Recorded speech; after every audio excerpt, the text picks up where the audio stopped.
नमस्ते विद्यार्थी मित्रांनो. बृहन्मुंबई महानगरपालिका शिक्षण विभाग प्रस्तुत शाळा बंद पण शिक्षण चालू या उपक्रमाअंतर्गत ऑनलाईन शिक्षण प्रक्रियेत तुमच्या सर्वांचे स्वागत आहे. माझे नाव प्रज्योती प्रमोद संखे.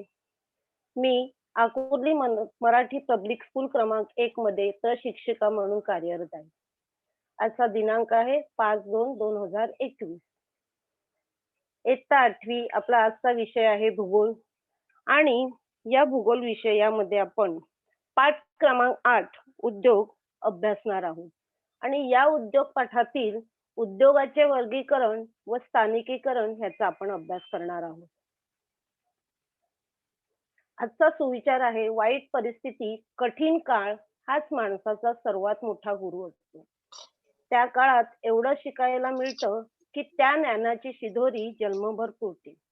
आता बघा, सर्वसाधारणपणे कोरोनाची परिस्थिती आहे. जवळजवळ मार्च 2020 पासून आपण ही परिस्थिती अनुभवत आहे. त्यामध्ये आपल्याला अनेक अडचणी आल्या.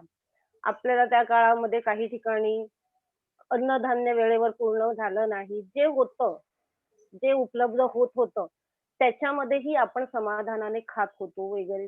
म्हणजे त्यावेळी आपण शिकलो की थोड्याच ह्याच्यामध्ये असलेल्या जी आपल्याकडे उपलब्ध परिस्थिती आहे त्या उपलब्ध परिस्थितीमध्येही आपण काय केलं पाहिजे, सांभाळून घेतलं पाहिजे. त्या परिस्थितीवर मात करून जगायला शिकलं पाहिजे, हे आपण शिकलो. त्याचप्रमाणे त्या काळामध्ये झालेली काही काहींची लग्न ही थोड्या माणसांमध्ये सुद्धा झालेली आहे. म्हणजे काही गोष्टी हे आपण त्याच्यावर काय करू शकतो, अडचणीवर ह्याच्यावर आपण उपाय शोधून जगायला शिकतो आणि हेच आपल्याला काय करतं आयुष्यभर आपण आत्मसात करत असतो. आता हा पाठ आहे उद्योग.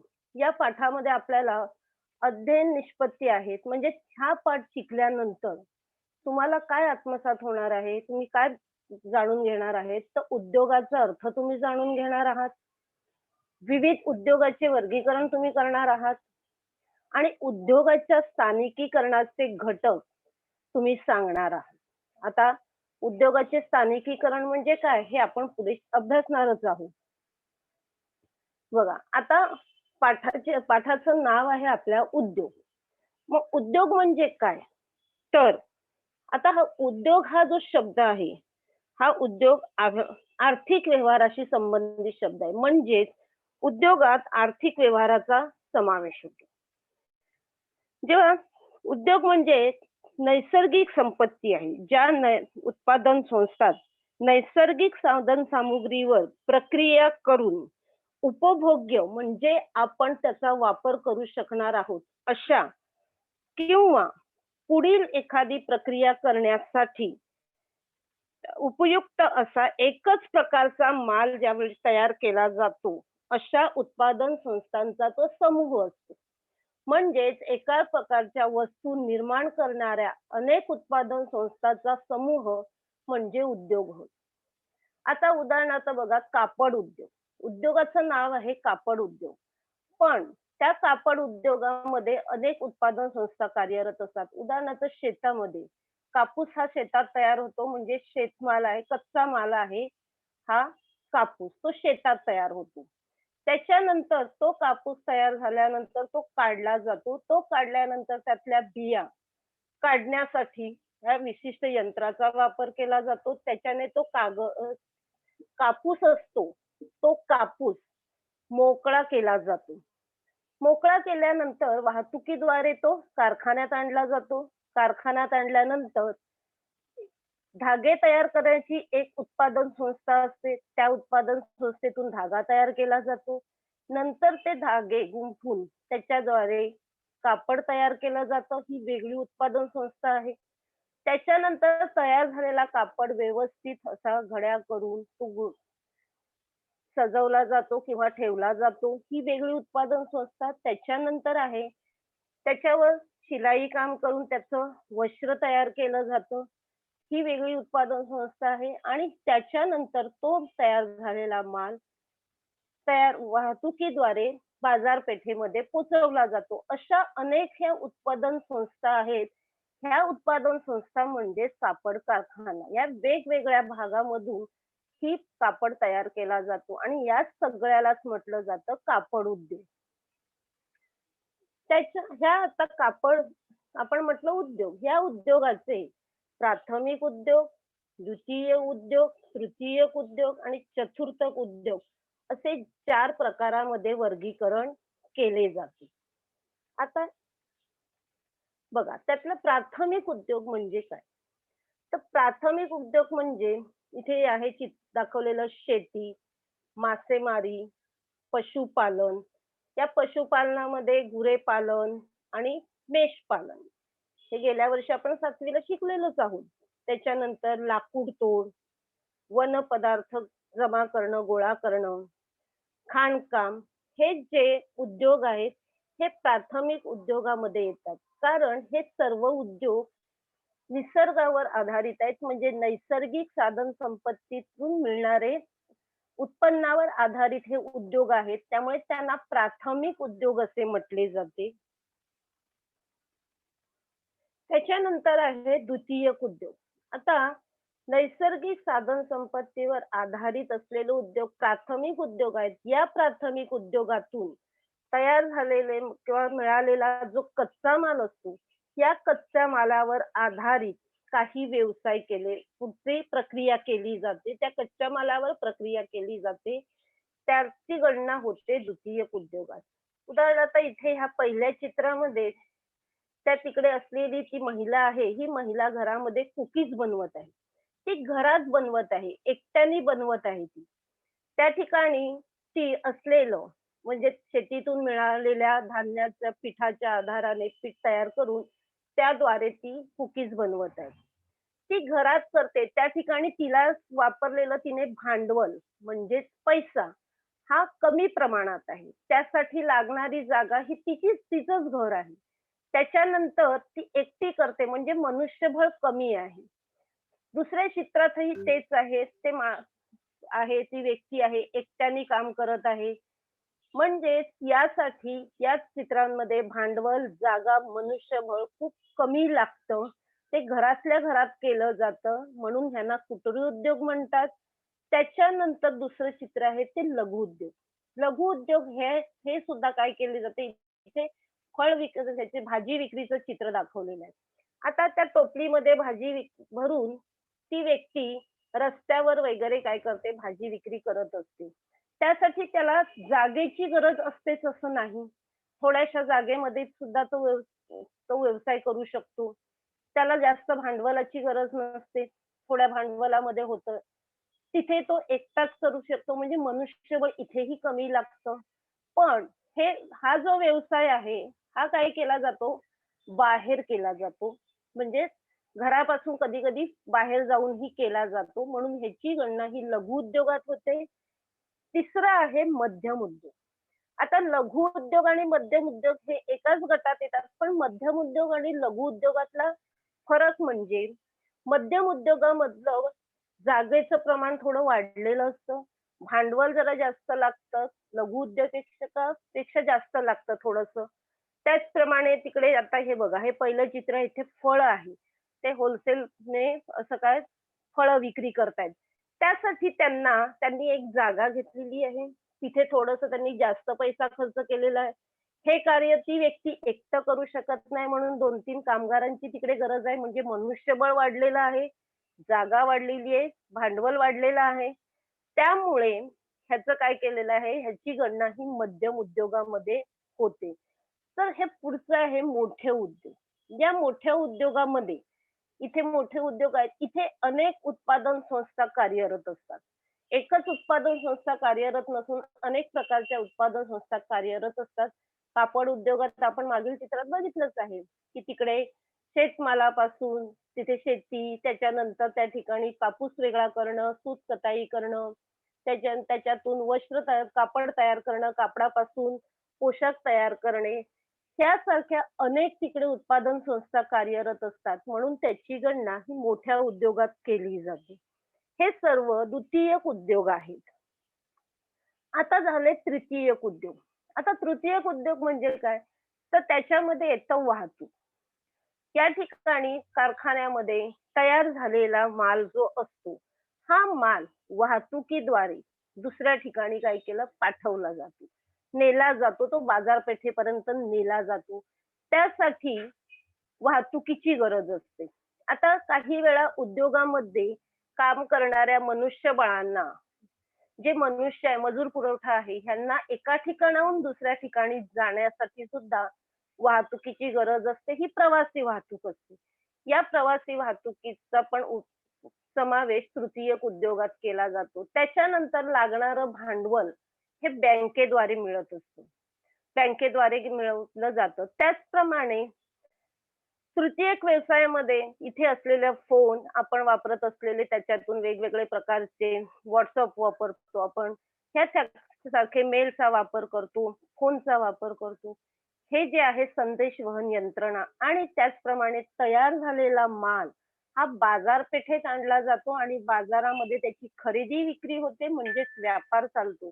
या ठिकाणी ह्यांचा समावेश तृतीयक उद्योगात होतात आणि हे सर्व तृतीयक उद्योग सेवा या वर्गामध्ये मोडले जातात. ते सेवा देण्याचं कार्य करत असतात. इथे प्रत्यक्षपणे कोणतंही उत्पादन जरी होत नसेल, कोणत्याही वस्तूवर उत्पादन जरी होत नसेल, पण सेवा देण्याचं कार्य, तयार झालेल्या मालाचं वितरण करण्याचं, सेवा देण्याचं कार्य करत असतात. चौथा आहे चतुर्थक उद्योग. चतुर्थ उद्योग हे सुद्धा सेवा देणारेच उद्योग आहेत. या पण तृतीयक उद्योग आहेत हे बुद्धिमत्तेवर आधारित पण आहेत आणि त्याचप्रमाणे कौशल्यावर आधारित आहेत. तर चतुर्थक उद्योग हे बौद्धिक क्षमतेवर आधारित सेवा देणारे कार्य आहे. याच्यामध्ये डॉक्टर, वकील, शिक्षक, कलाकार ह्यांचा समावेश होतो. आता बघा इथे हे काही चित्र आहेत. त्याचं निरीक्षण करायचं आहे आणि तुम्हाला उत्तरं द्यायची आहेत. बघा, पहिलं चित्र जे आहे, हे इथे या चित्रामध्ये ऊस आहे. तो ऊस कापल्यानंतर कुठे नेलेला आहे? उद्योगात वाहतूक त्याची होते आणि तो कारखान्यात आणला जातो. त्याच्यावर प्रक्रिया केली जाते. दुसऱ्या ह्याच्यामध्ये कच्चा इथे हे आहे, कापूस आहे. त्याच्यानंतर वाहतुकीद्वारे तो कापूस कारखान्यापर्यंत नेला गेलेला आहे आणि त्याच्यावर प्रक्रिया झालेली. मग सांगा इथे या चित्राचे निरीक्षण केल्यावर तुम्हाला कोणते उद्योग इथे आहेत हे कळतं? या चित्रात कोणते उद्योग आहेत? किती उद्योग आहेत? हॅलो? हा, कोण सांगा? मॅम पहिला उसाचा उद्योग, कापसाचा उद्योग. हर्षुळे. पहिला कोणता? उसाचा उद्योग. हा, त्याला कोणता उद्योग म्हणणार? ऊस तोडणी. हा, पुढे प्राथमिक दुसरं उद्योग, परत हॅलो? कापड उद्योग आणि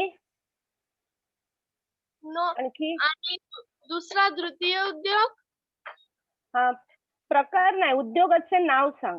उद्योगाचं नाव. ऊस हा,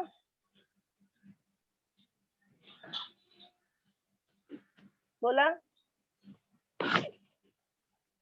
बघा, या ठिकाणी पहिल्या ह्याच्यामध्ये ऊस पहिला प्राथमिक उद्योग. हा, प्राथमिक उद्योग आहे. कोणता आहे प्राथमिक उद्योग? फक्त प्राथमिक उद्योगच आहे का इकडे? बघा, शेती. शेती आहे. म्हणजे इथे बघा काय आहे, तर पहिला जो चित्र दिसतं ह्याच्यामध्ये प्राथमिक उद्योग आहे, बरोबर आहे. कारण तिकडे ऊस तोडणी केली जाते, शेतीतून कच्चा माल मिळवला जातो. पण त्या शेतीतून मिळालेल्या कच्चा माल हा वाहतूक करून तो कुठे आणला जातो? कारखान्यात, आणि त्याच्यापासून साखर तयार केली जाते. म्हणजे इथे आहे साखर उद्योग.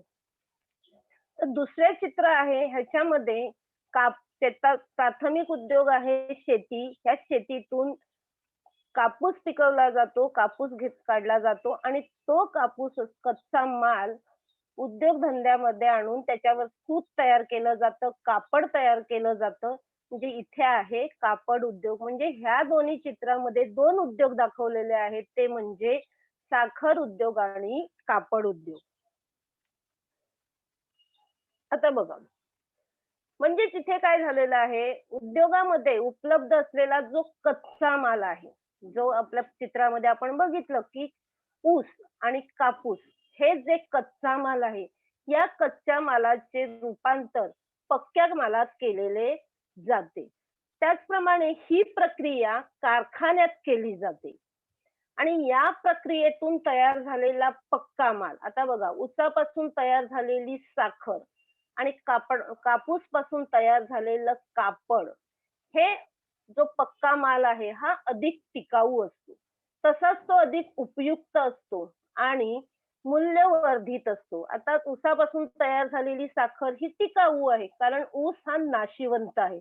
काही दिवसानंतर तो ऊस सुकून जाणार आहे, खराब होणार आहे. पण त्याच्यापासून तयार केलेला जी साखर आहे ही काही खराब होणार नाही. त्याचप्रमाणे म्हणजे ती उपयुक्त आहे. त्यामुळे त्याच्यावर प्रक्रिया केल्यावर ऊसापेक्षा त्याची किंमत वाढलेली असते. त्याचप्रमाणे साधन संपत्तीची उपलब्धता, म्हणजे एखाद्या प्रदेशामध्ये काय केलेलं आहे, जो अ,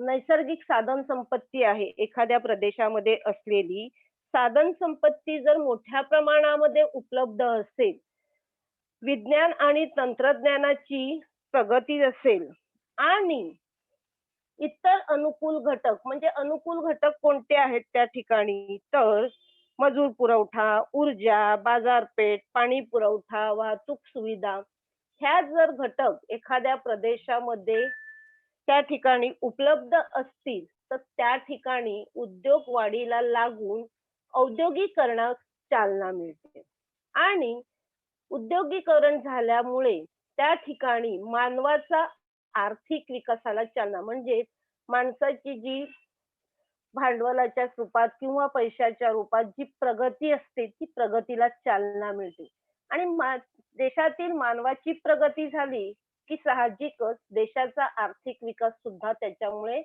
होण्यास मदत होते. आता बघा इथे आहे उद्योगाच्या स्थानिकीकरणाचे घटक.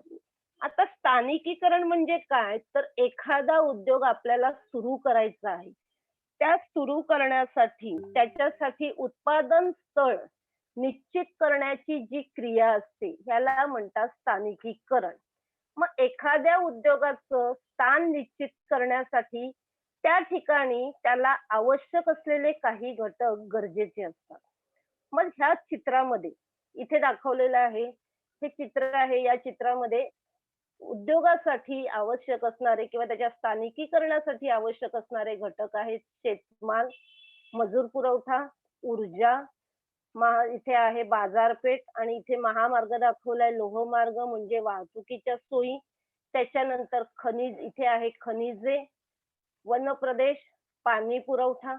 हे जे घटक आहेत, ह्या घटकांचा आपल्याला काय करायचं आहे, या घटकांची आवश्यकता आहे हे आपण आधीच पाहिलेलं आहे आणि याच घटकांचा विचार करून आपल्याला खालील उद्योग कोणत्या प्रदेशात सुरू करता येतील ह्याचा काय करायचं आहे, अभ्यास करायचा आहे. तर आता कोणी सांगू शकेल का, इथे लोह पोलाद आहे, लोह पोलाद उद्योग मला सुरू करायचा आहे की आपल्याला सुरू करायचा आहे, तर त्यासाठी मी कोणत्या प्रदेशात तो सुरू करू शकेल, सांगू शकेल कोणी? हा पियुष सांग. पियुष.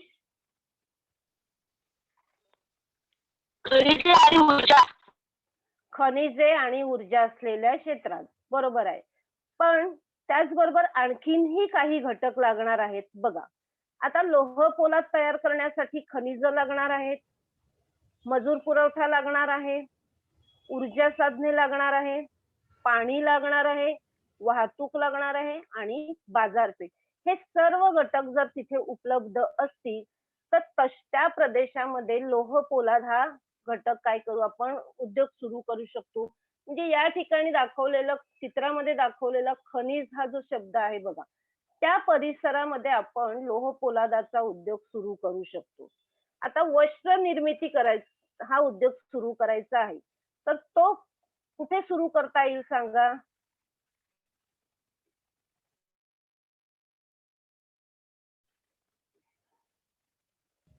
बोलवा त्यात. बाजारपेठ.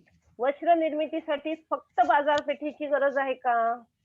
पहिलं कोणतं गोष्ट लागेल वस्त्र निर्मिती मजूर करण्यासाठी? पुरवठा. शेतमाल. शेतमाल पहिल्यांदा काय लागणार आहे? शेतमाल. शेतमाल. कोणता शेतमाल लागणार आहे त्या ठिकाणी? कापसाचा. कापसाचा. बरोबर आहे. म्हणजे त्या ठिकाणी जो कापूस उपलब्ध असेल त्या परिसरामध्ये आपण वस्त्र निर्मितीचा काय करू शकतो?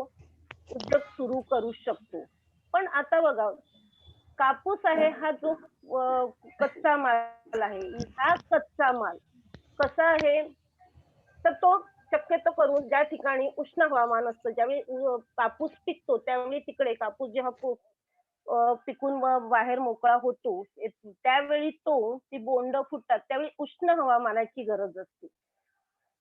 त्या परिसरामध्ये जर तो उद्योग सुरू केला तर एक तिकडे धोका असतो. तो म्हणजे ज्यावेळी कापसापासून धागे आपण तयार करायला जातो, कापसापासून काय तयार करायला जातो? धागे.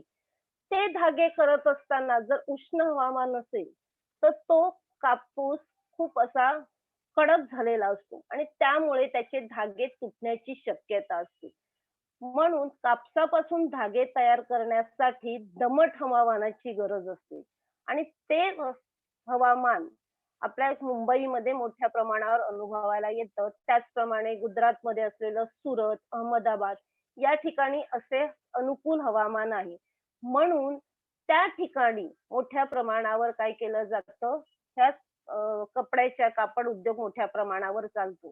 आता शेतमाल आहे त्याच ठिकाणी काही वेळा केला जात नाही तर तो इतर ठिकाणी सुद्धा वस्त्र निर्मितीचे उद्योग चालतात. मुंबईमध्ये आपल्याला कापूस हा शेतमाल उपलब्ध नाहीये तरी मोठ्या प्रमाणावर तिकडे उद्योग चालतो. कारण कापूस हा जो आहे हा कापूस वजनाने हलका आहे त्यामुळे त्याची वाहतूक करणं ही सोयीची जाते, ही फायदेशीर ठरते. आता लोह पोलाद आहे, या लोह पोलादातल्या खनिजाची वाहतूक करणं ही फायदेशीर ठरत नाही कारण लोह पोलादासाठी आवश्यक असलेले खनिज ही खूप कसे आहेत? जड आहेत, अवजड आहेत. त्याची वाहतूक करणं फायदेशीर ठरत नाही. पण वस्त्र निर्मिती उद्योगामध्ये लागणारा कच्चा माल जो आहे त्याची वाहतूक करणं ही सोयीची ठरते. त्याशिवाय त्यासाठी लागणारा मजूर पुरवठा हा मुंबई सारख्या ठिकाणी किंवा सुरत, अहमदाबाद या ठिकाणी मोठ्या प्रमाणावर उपलब्ध आहे. त्यासाठी त्या वस्त्र निर्मितीसाठी ऊर्जा, पाणी, वाहतूक आणि बाजारपेठ या घटकांची आवश्यकता लागणार आहे. आता तिसरा उद्योग आहे साखर निर्मिती. तिसरा उद्योग आहे साखर निर्मिती. सांगा कोणी हा उद्योग कुठे तयार करता येईल आसपास? यासाठी कोणत्या घटकांची जरुरी लागणार आहे? शेतमाल, मजूर पुरवठा, ऊर्जा, शेतमाल, बाजारपेठ, शेतमाल, मजूर पुरवठा, बाजारपेठ, पाणी पाणी पुरवठा. पुरवठा. पाणी पुरवठा बरोबर आहे. पण कोणता शेतमाल लागणार आहे ह्याच्यासाठी? ऊस. ऊसाचा.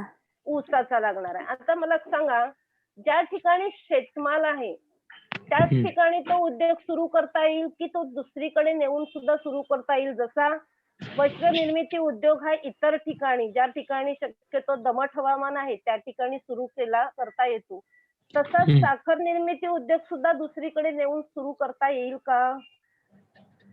नाही. का नाही करता येणार? कारण ऊस खराब होऊ शकतो. बरोबर, एकदम. कारण ऊस काय होतो? खराब होऊ शकतो. कारण ज्या ठिकाणी आता साखर निर्मिती आहे, ही साखर निर्मिती करताना तो ऊस कच्चा माल आहे, हा ऊसाचा कच्चा मालाचा वापर लवकरात लवकर होणे गरजेचं आहे. जर तसं ते झालं नाही तर काय होऊ शकतं? त्यातला जो रस आहे तो रस काय होतो? सुकून जातो आणि त्यामुळे त्यातून जी साखर उत्पादित केली जाते तिचं प्रमाण कमी होण्याचा धोका असतो, म्हणजे ती शक्यता असते आणि त्यामुळे नुकसान सहन करावं लागतो. तसंच साखर जी आहे ती साखर उद्योग हे आहेत हे जास्तीत जास्त ते सुद्धा जास्त उष्ण हवामानामध्ये जास्त सुरू करता येत नाही कारण तिथेही त्यातून मोठ्या म्हणजे रस हे सुकून जाण्याची शक्यता असते. म्हणजेच लोह पोलाद उद्योगासाठी खनिजे, मजूर पुरवठा, ऊर्जा, पाणी, वाहतूक आणि बाजारपेठ या घटकांची गरज आहे. तर वस्त्र निर्मिती उद्योगासाठी शेतमाल, मजूर पुरवठा, ऊर्जा, पाणी, वाहतूक, बाजारपेठ या घटकांची गरज आहे. तर साखर निर्मिती उद्योगासाठी शेतमाल म्हणजे ऊस, मजूर पुरवठा, ऊर्जा, पाणी, वाहतूक आणि बाजारपेठ या घटकांची गरज आहे. म्हणजेच ह्याच्यावरून आपल्याला आता काय कळून आलं, की एखाद्या प्रदेशात होणाऱ्या उद्योगाचा विकास हा अनेक घटकावर अवलंबून असतो. तसेच या सर्व घटकांचे वितरण जर असमान असेल तर औद्योगिक विकास देखील सारख्या प्रमाणात होत नाही. म्हणजे सर्वच ठिकाणी औद्योगिक विकास होत नाही. आता बघा, काही प्रदेश उद्योगासाठी अनुकूल ठरतात तर काही प्रदेश हे कसे ठरतात, प्रतिकूल ठरतात. उदाहरणार्थ सपाट प्रदेश आहे, नदी क्षेत्र आहे, खाणकाम क्षेत्र आहे, या ठिकाणी औद्योगिक विकास हा जास्त होतो. तसंच किनारी प्रदेशामध्ये मत्स्य व्यवसाय, काश्मीरच्या खोऱ्यामध्ये लोकर व्यवसाय हे मोठ्या प्रमाणावर काय होते, सुरू करता येत. पण त्याचबरोबर घनदाट वने जिथे आहेत, वाळवंटी प्रदेश आहे, या अशा प्रदेशामध्ये मात्र औद्योगिक विकास करणं जास्त फायदेशीर होत नाही किंवा अडचणीचे जाते. कारण त्या ठिकाणी लागणारा जो पाणी पुरवठा आहे, बाजारपेठ आहे, वाहतूक आहे, योग्य हवामान आहे, ते तिथे उपलब्ध होऊ शकत नाही. अशा ठिकाणी जास्तीत जास्त उद्योग सुरू केले जात नाही किंवा ते अडचणीचे जातात. आता बघा, खालील घटकांचे वाचन करा व त्या प्रदेशामध्ये कोणते उद्योग उभारले जाऊ शकतात ते आपल्याला सांगायचं आहे. म्हणजे आपल्याला आता हे जमतं का पाहायचं आहे. इथे मी दिलेलं आहे वाहतुकीच्या उत्तम सोयी, कुशल कामगार, अखंडित वीज पुरवठा आहे. तर या ठिकाणी तुम्ही कोणते उद्योग सुरू करू शकाल सांगा. बोला, कोणते उद्योग सुरू करू शकाल.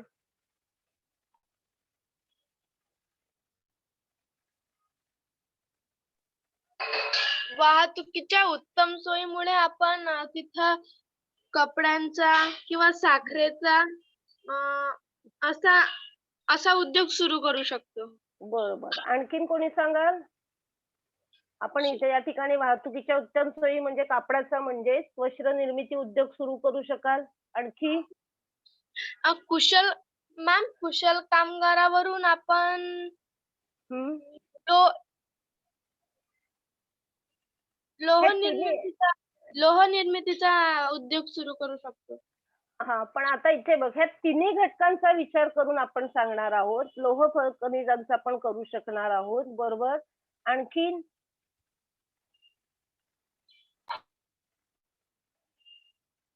आणखी कोणी सांगू शकाल. कोणता आणखीन उद्योग सुरू करू शकाल. विचार करा.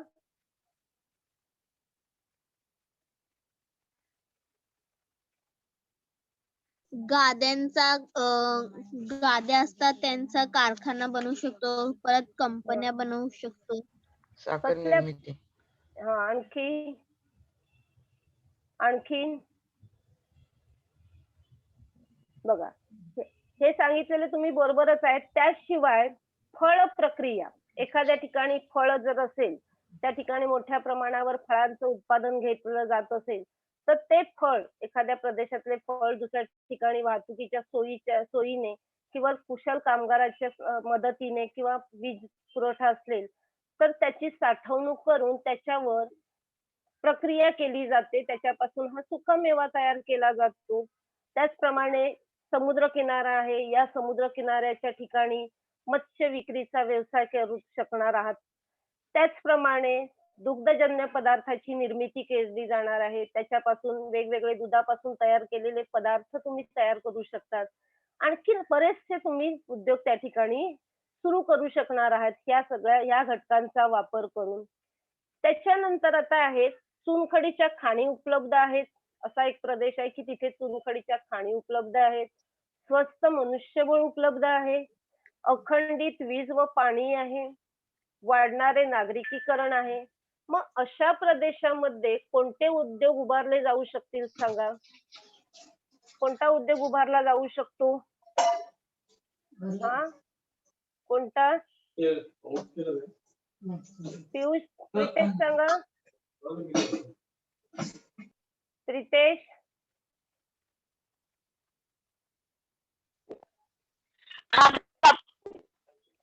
कोणता?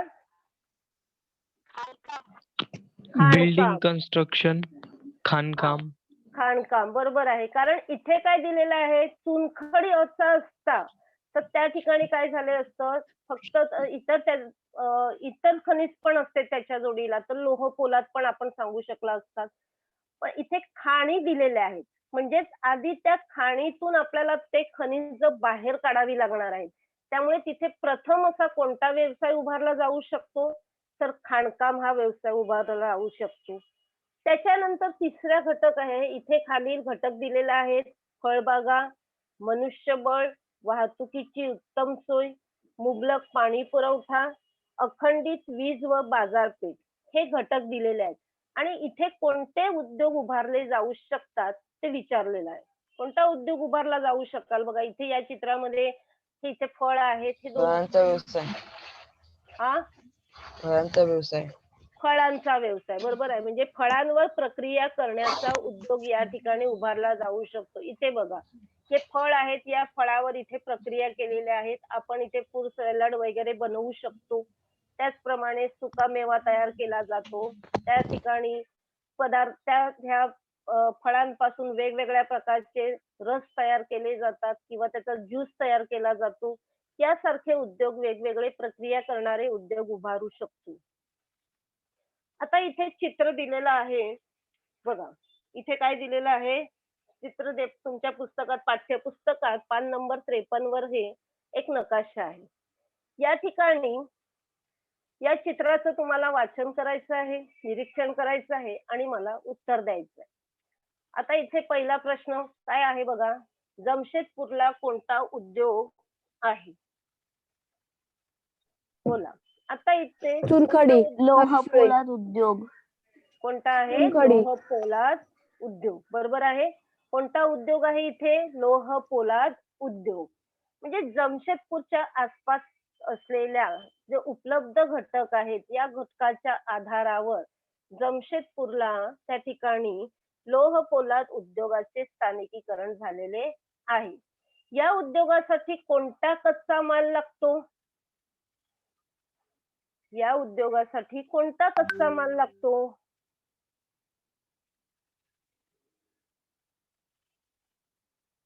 बोला. इथे निरीक्षणची सूची दिलेली आहे. सूचीचं लोह निरीक्षण खनिज.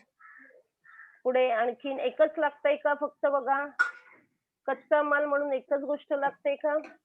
लोह खनिज, मॅग्नीज, चुनखडी आणि कोळसा. कोळसा बरोबर आहे, एकदम बरोबर. म्हणजे या उद्योगासाठी कच्चा माल म्हणून लोह खनिज, मॅंगनीज, चुनखडी, कोळसा या घटकांची आवश्यकता आहे. त्याचप्रमाणे आणखीन काय लागणार आहे इथे सांगा? काय लागणार आहे इथे? बघा इथे या उद्योगासाठी लागणार आहे पाणी. त्यासाठी इथे वाहत असलेली ही नदी आहे बघा, बरोबर? मॅम त्यासाठी आपल्याला अजून पाणी लागणार आहे. हो, मग त्याच ठिकाणी पाणी लागणार आहे. मग या ठिकाणी पाणी आणि बघा, वीज. हा पाणी लागणार आहे. इथे नदी वाहत आहे म्हणजे इथे पाणी उपलब्ध आहे. वाहतुकीच्या सोयी लागणार आहेत, म्हणजेच त्या ठिकाणी काय आहे बघा, रस्ते दाखवले आहे लाल रंगाने, हे म्हणजे रस्त्याची सुविधा आहे, खनिज उपलब्ध आहेत, पाणी पुरवठा आहे. आणखी काय लागणार आहे ह्या उद्योगासाठी? बाजारपेठ. बाजारपेठ लागणार आहे, म्हणजे वाहतुकीच्या सोयीमुळे तो माल, तयार झालेला माल आपण दुसरीकडे नेणार आहोत, बरोबर आहे. आता बघा कच्चा माल कोणत्या ठिकाणापासून मिळतो? बघा इथे दाखवलेला आहे कच्चा माल जो आहे, लोह खनिज, मॅंगनीज, चुनखडी, कोळसा, हे कोणकोणत्या ठिकाणाहून मिळतो बघा? नावं सांगा त्याची. आसनसोल, झारिया, हा गुरुमहिसानी, हा आणि आणि मुख्य ठिकाण जमशेदपूर. जमशेदपूर, बरोबर आहे. म्हणजे या ठिकाणी काय केलेलं आहे बघा, कुरू महिसानी कुलायसिला झारिया या ठिकाणाहून आपल्याला काय मिळणार आहे, त्या ठिकाणी कच्चा माल उपलब्ध होत असावा. असेल सांगा कोळशाचा उपयोग. हा बोल असता. कोळशापासून काय केलं जात असेल? इथे कोळशाचा उपयोग लोखंड तापवण्यासाठी, लोखंड तापवण्यासाठी. म्हणजेच कशासाठी केला जातो? म्हणजेच काय काय म्हणून आग केला जातो? पेटवण्यासाठी, ऊर्जा ऊर्जा, दिल्यासाठी. ऊर्जा आग पेटवण्यासाठी. निर्मितीसाठी. हा, म्हणजे तिथे ऊर्जा निर्मितीसाठी कोळशाचा वापर केला जात असेल. ह्या कोळशापासून जी वीज तयार केली जाते तिला औष्णिक वीज असे म्हणतात. म्हणजे लोखंड वितळवण्यासाठी या ठिकाणी कोळसा ह्या ऊर्जा साधनाचा वापर केला जात असेल. आता आपल्या जिल्ह्यात लोह पोलाद उद्योग स्थापित करणे फायदेशीर होईल का? बघा, आपला तर जिल्हा आपण धरला मुंबई. आता माझा जिल्हा, मी आहे मुंबईत म्हणून मी मुंबई हा जिल्हा धरला. तर माझ्या इथे मी हा उद्योग स्थापित करणे मला फायदेशीर होईल का? तर नाही. बघा, का नाही होणार? कारण मुंबईमध्ये लोह खनिज पोलाद उद्योगासाठी आवश्यक असणारे लोह खनिज, मॅग्नीज, चुनखडी आणि कोळसा ह्याच्या काय नाही आहेत, ही खनिजे सहजपणे उपलब्ध होत नाही, त्याच्यात खाणी नाहीये. हे सगळे मला खनिजे, हा लागणारा कच्चा माल मला दुसरीकडून आणावा लागतो. आणि हे सगळे जे आहेत खनिज, हे वजनाने जड असल्यामुळे मला त्याच्यासाठी लागणारा जो खर्च आहे तो जास्त होणार आहे. ते मला खर्चिक होणार आहे. म्हणजे या प्रदेशात मला लोह पोलाद स्थापित करणं, उद्योग स्थापित करणं फायदेशीर ठरणार नाही. मग आता हा प्रश्न जो आहे, हा प्रश्न बघा, आपल्या जिल्ह्यात लोह पोलाद उद्योग स्थापित करणे फायदेशीर होईल का? ते सकारांच आहे. हे तुम्ही तुमच्या जिल्ह्याचा विचार करून तुम्हाला हा प्रश्न काय करायचा आहे, सांगायचा आहे किंवा पुस्तकातून लिहायचं आहे. बघा, मग आता काय झालं, म्हणजे हे सगळं आपण निरीक्षण केल्यानंतर आपल्या इथे लक्षात आलं की जमशेदपूर येथे लोह पोलाद उद्योगाचे स्थानिकीकरण करण्यासाठी कोणती गोष्टी कारणीभूत ठरलेल्या आहेत? तर लोह पोलाद उद्योगाच्या स्थानिकीकरणासाठी आवश्यक असलेले प्रमुख घटक जमशेदपूरच्या नजीकच्या प्रदेशात उपलब्ध होतात. त्याचप्रमाणे या उद्योगात वापरण्यात येणारा कच्चा माल अवजड असतो, त्यामुळे त्याची जास्त लांबपर्यंत वाहतूक करणं फायदेशीर ठरत नाही. बघा, म्हणजे तो जो कच्चा माल आहे, हा कच्चा माल दूरच्या प्रदेशात वाहून देणे फायदेशीर होत नसते. आणि त्याचमुळे त्याचमुळे काय झालेला आहे, जमशेदपूर येथे तो काय उद्योग सुरू झालेला आहे, त्याचे स्थान तिकडे करणे, स्थानिकीकरण फायदेशीर झालेले आहे. त्याच्यानंतर आता हे उद्योग आहेत, या उद्योगाचे आपण वर्गीकरण केलेले आहे. प्राथमिक उद्योग, द्वितीयक उद्योग, तृतीयक उद्योग, चतुर्थक उद्योग. आता या उद्योगाचे स्वरूप कसे आहे? लहान आहे, मोठे आहे, घरगुती आहे, कसे आहे, त्याच्यावरून त्याचे वर्गीकरण केलेले आहे, स्वरूपावरून वर्गीकरण केलेले आहे. तर त्याच्यामध्ये त्याचे लघु उद्योग, मध्यम उद्योग, अवजड आणि मोठे उद्योग हे प्रकार आहेत. त्याच्या लघु उद्योगामध्ये मातीची भांडी बनवणे, बेकरी, फळापासून रस तयार करणे म्हणजे फळ रसवंती गृह, असे अनेक उद्योग आहेत. ते उद्योग काय तिथे केले जातात, कारण ह्याच्यामध्ये आपण आधीच बघितलं की इथे भांडवल कमी लागतं, जागा कमी लागते आणि मनुष्यबळही कमी लागतं. त्याचप्रमाणे मध्यम उद्योगामध्ये फळ प्रक्रिया उद्योग, गुऱ्हाळ म्हणजे ऊसापासून जी गूळ तयार केलं जातं त्याला तिकडे ती क्रिया जी असते त्याला म्हणतात गुऱ्हाळ. भात गिरणी, शेतमाल असतो, जो भात हा शेतमाल आहे, तो भात आपण तसाच वापरत नाही, तो सडावा लागतो, त्याच्यात त्या गिरणी असतात. त्या ठिकाणी गादी तयार करणं, हे जे आहेत हे मध्यम उद्योग आहेत. कारण हे लघु उद्योगापेक्षा या ठिकाणी लागणारं भांडवल थोड्या जास्त प्रमाणात लागतं. फळ त्या ठिकाणी लागणारी जागा थोडी मोठी लागते आणि त्याचप्रमाणे त्या ठिकाणी ऊर्जा सुद्धा लागत असते. म्हणजे इथे लागणाऱ्या ज्या घटक आहेत, उद्योग निर्मितीसाठी लागणारे घटक आहेत, हे थोड्याच जास्त प्रमाणात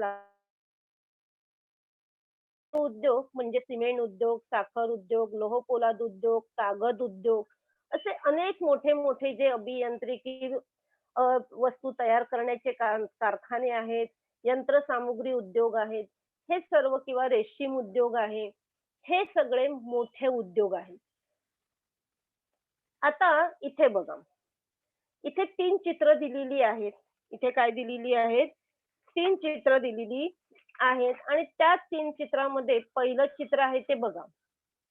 कसलं आहे? विज्ञान आणि माहिती तंत्रज्ञानाचं आहे. दुसरं आहे ते बघा दूध व दुग्धजन्य निर्मिती उद्योग आणि तिसरं आहे मासे प्रक्रिया उद्योग. आता या ठिकाणी हे उद्योग आहेत. बरोबर? तर या ठिकाणी काय लागणार आहे? अभियांत्रिकी जो उद्योग आहे, या उद्योगासाठी वाहतूक, अखंडित वीज पुरवठा, मोठ्या प्रमाणावर जागा लागणार आहे. सुशिक्षित व कुशल असं मनुष्यबळाची गरज आहे. त्याच्याच ठिकाणी मोठ्या प्रमाणावर भांडवल लागलं आहे. त्यामुळे हे उद्योग मोठे उद्योग आहेत. या ठिकाणी असलेलं दूध हा जो प्राथमिक उद्योगातून मिळालेलं दूध आहे, त्याच्यावर प्रक्रिया करणारा हा काय आहे? त्याच्यावर प्रक्रिया करणारा असा हा उद्योग आहे. मासे आहेत, प्राथमिक उद्योग मिळालेले मासे आहेत, त्याच्यावर प्रक्रिया केलेले हे उद्योग आहेत. या ठिकाणी जरी हे उद्योग आहे, पण ह्यांचं इथे स्वरूप भिन्न आहे. कसं स्वरूप भिन्न आहे? तर हे उद्योग या संकल्पनेशीच निगडीत आहेत. तरीही त्यांचे कार्य मात्र कसे आहे? त्यांचे कार्य, त्यांचे स्वरूप हे भिन्न आहे. कसे? तर अनेक वेळा बघा, एका उद्योगात तयार झालेला पक्का माल, एखाद्या उद्योगातून तयार झालेला पक्का माल दुसऱ्या उद्योगात आपण कच्चा माल म्हणून वापरत असतो.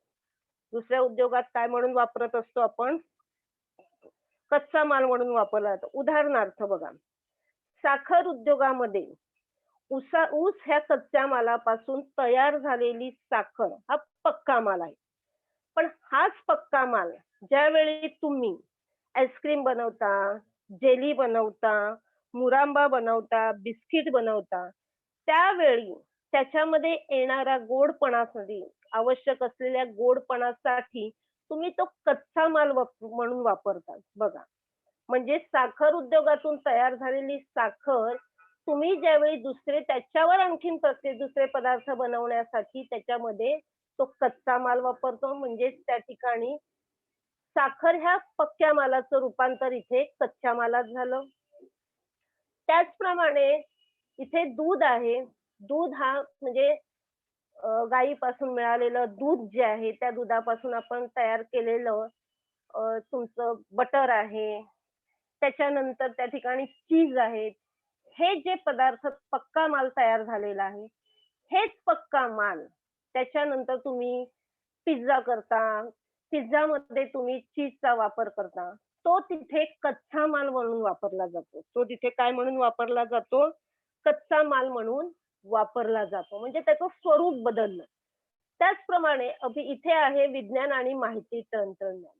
या ठिकाणी बघा, आपण या ठिकाणी आपण माहिती तंत्रज्ञानासाठी वापरत असलेले मोबाईल्स आहेत, लॅपटॉप आहेत. यामध्ये आवश्यक असलेले जो मोबाईलसाठी आवश्यक असलेला जो पत्र आहे, कारण त्याची जी बॉडी आहे, ती बॉडी ही पत्र्याची आहे. आता हे पत्र कशापासून केला जातो? एक तर स्टील, तांब्याचं असतं किंवा या ठिकाणी लोखंडापासून तयार केलेलं असतं, जे लोह पोलादातून तयार केलेलं असतं. तर हे लोह पोलादापासून तयार झालेलं जे पोलाद आहे, त्या पोलादाचा वापर या मोबाईल तयार करताना तिथे कच्चा माल म्हणून वापरला गेला. त्याचप्रमाणे तांबे हे खनिज आहे. तांबे हे खनिज जेव्हा खाणीतून काढलं जातं तेव्हा त्याचं स्वरूप प्राथमिक उद्योगात असतं. त्या तांब्यापासून पत्रा तयार केलं तेव्हा ते द्वितीयक उद्योग झालं. पण त्या द्वितीयक उद्योगात तयार झालेला तांब्याचा पत्रा त्यामध्ये लॅपटॉप किंवा तुमच्या मोबाईलमध्ये चिप्स म्हणून त्याचा वापर केला जातो. त्यावेळी तो कच्चा माल म्हणून वापरला जातो. म्हणजेच अनेक वेळा काय होतं, एकाच उद्योगात पक्का माल म्हणून वापरला जाणारा पक्का म्हणजे पक्का माल हा दुसऱ्या उद्योगामध्ये कच्चा माल म्हणून वापरला जाऊ शकतो. म्हणजेच या ठिकाणी हे जरी काय आहे द्वितीयक उद्योग आहेत, तरीही त्यांचं स्वरूप मात्र ह्या चित्रामध्ये कसं आहे, वेगळं आहे. आता बघा, आतापर्यंत आपण काय शिकलो, की उद्योग म्हणजे काय, त्याचे प्रकार किती आहेत, त्याच्यासाठी लागणारा कच्चा माल, त्यातून तयार होणारा कच्चा माल, त्यातून तयार होणारा पक्का माल, त्याचप्रमाणे उद्योग चे स्थानिकीकरणसाठी आवश्यक असणारे घटक, ह्याचा आपण आता या पाठामध्ये अभ्यास केलेला आहे. आता त्या पाठावर आपण काही मूल्यमापन करूया. इथे दिलेला आहे, पुढील एक तक्ता मी दिलेला आहे. त्या तक्त्यामध्ये उद्योगाचे नाव, कच्चा माल आणि पक्का माल आहे. इथे मी उद्योग दिलेले आहेत, साखर निर्मिती उद्योग आणि कापड उद्योग. आता मला सांगा, या साखर निर्मिती उद्योगामधला कच्चा माल कोणता? ऊस ऊस ऊस. बरोबर. पक्का माल कोणता आहे? पक्का माल गुळ गुळ पण येणार. आणखी साखर. साखर. बघूया. साखर. आता कापड उद्योग, ह्याच्यातला कच्चा माल कोणता? कापूस कापूस. आणि पक्का माल काय असणार आहे? कापूस कपडे. कपडे कपडे किंवा म्हणजे कापड असणार आहे. त्याच्यानंतर पुढचं आहे बघा, योग्य पर्याय निवडा. लोह पोलाद उद्योगात न वापरले जाणारे खनिज कोणते? इथे पर्याय आहेत, लोह खनिज, मॅंगनीज आणि तांबे.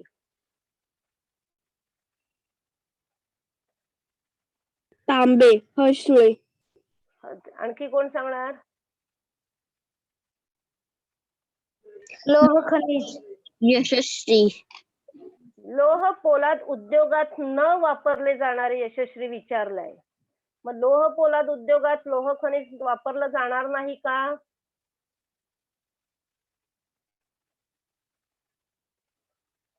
तांबे. जान्हवी शिंदे. तांबे. बघूया उत्तर तुम्ही दिलेलं बरोबर आहे का? बरोबर आहे. तांबे हे उत्तर बरोबर आहे. कारण लोह पोलाद उद्योगामध्ये लोह खनिज, मॅंगनीज, चुनखडी, कोळसा हे काय केले जातात? खनिज वापरले जातात.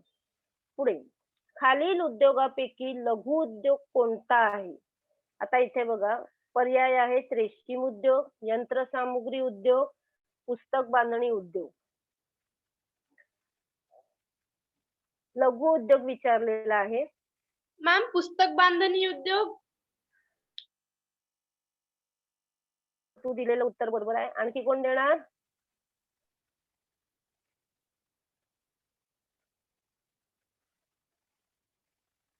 बघूया उत्तर बरोबर आहे का? बरोबर आहे. पुस्तक बांधणी उद्योग हा लघु उद्योग आहे. कारण रेशीम उद्योग हा कापड उद्योगासारखाच उद्योग आहे. फक्त इथे रेशमी कापड उद्योग आहे. या ठिकाणी अनेक उत्पादन संस्था कार्यरत असतात. यंत्रसामुग्री उद्योग हा सुद्धा मोठ्या उद्योगात गणला जातो आणि रेशीम उद्योग हा सुद्धा मोठ्या उद्योगात गणला जातो. आता तुम्हाला दिलेलं गृहपाठ आहे.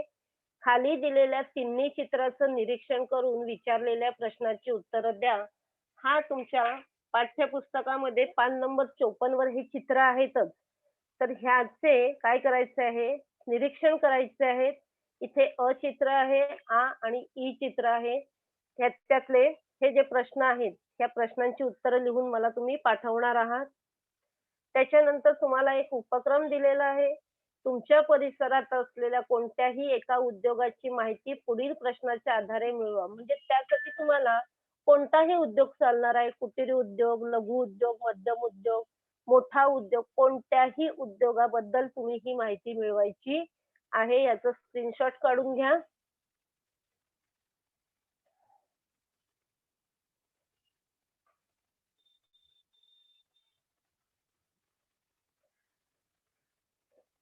धन्यवाद. तुम्ही सगळी माहिती ऐकल्याबद्दल तुमचे सर्वांचे धन्यवाद.